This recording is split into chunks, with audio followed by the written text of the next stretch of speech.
Ok, nós estamos de volta agora às 9h35 e já vamos começar com um assunto que está tirando sossego e trazendo muita polêmica. Tributação da soja e do milho. Bartolomeu, como é que está essa situação? Olha, Fabélia, essa é uma situação que a gente não desenrola ela. Às vezes a gente tentou já várias vezes que o governo do Estado entendesse esse setor produtivo, mas ele não está entendendo muito bem ainda. Mais ou menos explicando bem rápido, nós temos uma lei, que é a Lei Candir, que nos protege a exportar os nossos grãos in natura, o grão sem processar, para exportação para outros países, livre de ICMS. Por que o governo fez isso e por que surgiu essa lei, que foi do Antônio Candir, deputado federal?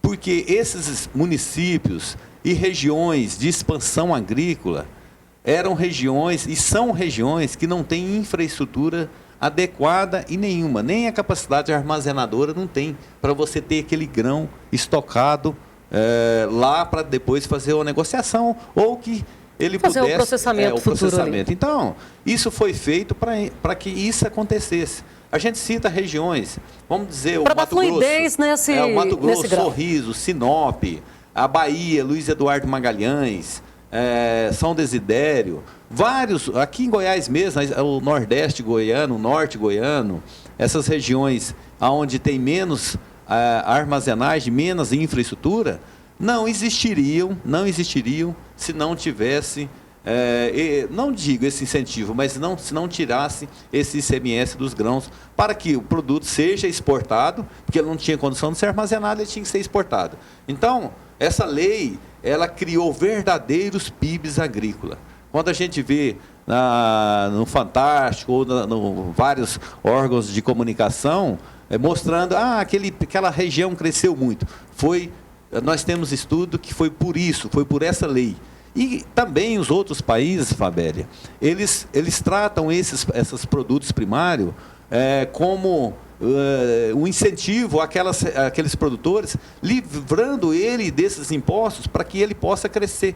Porque o produtor, ele não coloca o preço na sua mercadoria. Mesmo o milho está valendo aqui R$40 ou R$40, fala, mas o meu custo agora, eu colhendo 30, 40 sacos, o meu custo vai ser 70 ou 60 reais. Ele vai ter que vender pelos 40. Isso, ele deveria fazer, olha, eu vou vender o meu milho por R$60, que ele vai me custar isso. Mas não, nós somos tomadores de preço. Quem vai ditar o nosso preço é a Bolsa de Chicago, é o mercado, é a demanda. Então, são vários fatores. Então, por isso que esse mercado ele deve ser livre.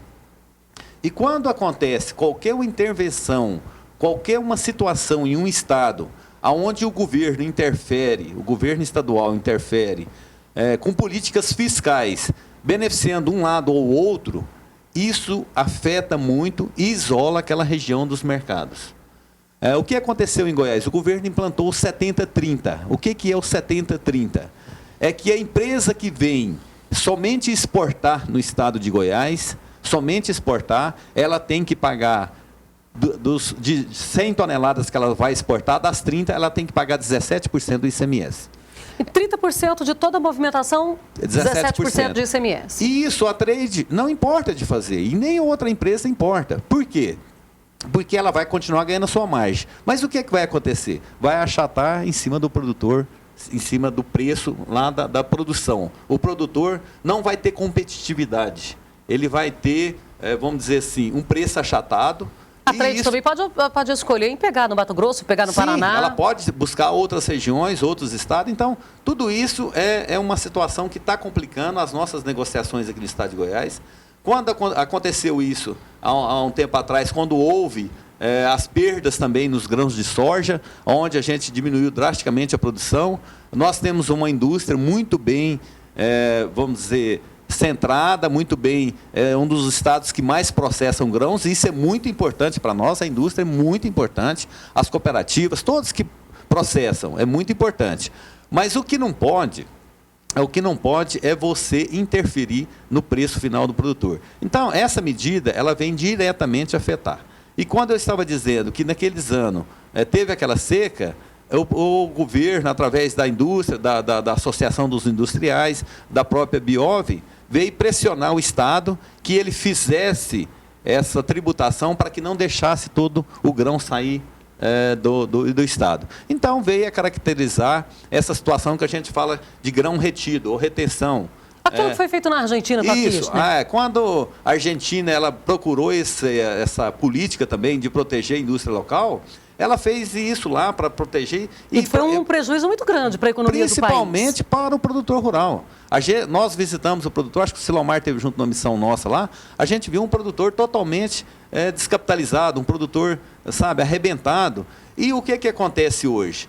Veio uma nova política, abriu-se os mercados da Argentina, a Argentina voltou a crescer, toda a economia da Argentina está melhorando. Então, a gente vê essa medida que o governo está fazendo com nós, é uma medida que ela não é necessária, ele deve reconhecer isso. Nós já apresentamos os laudos técnicos, a nota técnica, nós temos aqui um estudo de um economista da Universidade Federal de Goiás, onde mostra que o setor de soja é responsável por 36% da arrecadação do Estado. Não 36% só no setor de soja? Só de soja, da produção, do produtor rural. E ele tem menos de 1% de benefício. Que retorna desses... Que retorna menos de 1%. Enquanto a indústria... que não estou falando nada, eu acho que é interessante, mas a indústria, ela tem 75% de benefício e ela é responsável por apenas 40% da arrecadação. Então isso está sendo negativo, O imposto é uma renúncia nossa para gerar emprego e para processar, está certo. Agora, o que nós não podemos deixar é que o nosso setor de grão, nesse momento, que nós vamos bancar esse incentivo a mais para a indústria. Porque o que está acontecendo é isso, Fabélia. Nós estamos bancando, o setor produtivo está deixando de ganhar mais de 600 milhões de reais em preços esse ano, em negociação da safra esse ano, e nós estamos repassando isso para quem? Para quem esmaga aqui dentro, porque está comprando o produto mais barato. Esse grão disponível está pagando mais barato. Os preços históricos, nós fizemos um levantamento... Basicamente, o nosso preço de Rio Verde, aqui, que é a praça principal, já está aí, ele é maior do que o preço de Rondonópolis. Nós estamos com os preços bem abaixo de Rondonópolis, da Bahia. Então, isso afeta drasticamente. Às vezes a pessoa não reconhece, vê o mercado hoje crescente, o mercado forte, o mercado que está buscando grãos aí. A gente está vendo uma outra situação, depois, no final, quero comentar sobre isso, para os próximos anos, mas a gente está, o produtor...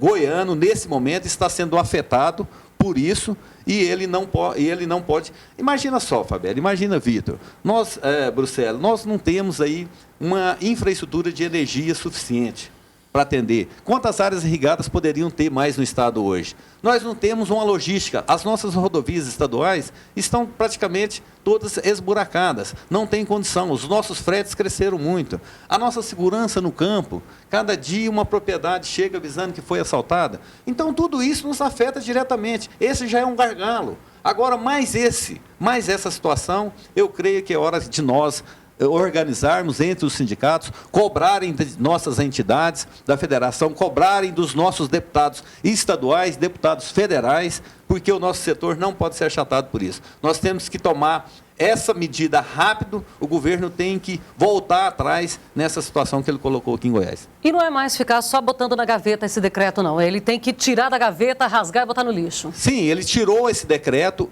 só que não deixou as regras claras. Então, hoje, essas questões fiscais é muito complicado. Quando uma empresa vai buscar um TARE junto à Secretaria da Fazenda, tem várias normativas lá dentro, internas, que dificultam esse acesso. Então, ela prefere ficar fora do mercado do que ela entrar numa incerteza. Imagina você, nós praticamos a venda futura aí, ela é saudável, e a gente não consegue fazer com essas empresas porque ela não tem transparência do que vai ser para os próximos anos. Então, a gente precisa de transparência, a gente precisa de um mercado aberto, onde o governo entenda realmente o que é a produção. Nós somos os maiores geradores de emprego. Todos nós temos funcionários, temos famílias, geramos emprego dentro da propriedade, fora o que nós geramos o pós-agronegócio, que é o que mostra o nosso PIB. Então, o governo tem que entender que nós somos o principal elo dessa cadeia. Sem o produtor, sem a produção, nada para frente acontece. Um estado que mais de 70% é a agro, e se o produtor, se o governo não olhar para isso e entender que esse produtor, ele não precisa ser achatado, ele precisa de algo. Por que nós não temos aí, igual no Rio Grande do Sul, no Paraná, em São Paulo, que o governo do estado, ele dá parte da subvenção do seguro? Isso seria um incentivo. Isso tem sido cobrado diretamente com o governo do estado, mostrado para ele que nós, por exemplo, se nós estivéssemos mais seguros, nós teríamos mais produtores e mais renda no campo nesse momento. Então, são situações, são políticas que o governo do estado tem que entender que esse estado aqui, ele é agrícola e ele não pode ser achatado. Bom, agora já são 9h45, o tempo voa com esses assuntos que são tão pertinentes ao produtor. Então nós vamos direto ao intervalo comercial e eu quero, na nossa volta, eu quero escutar o Vitor e o Beto, que são diretamente produtores rurais e que aqui eles estão como produtores rurais, para a gente falar sobre isso aí, o que está sendo refletido para eles. Vamos para o intervalo.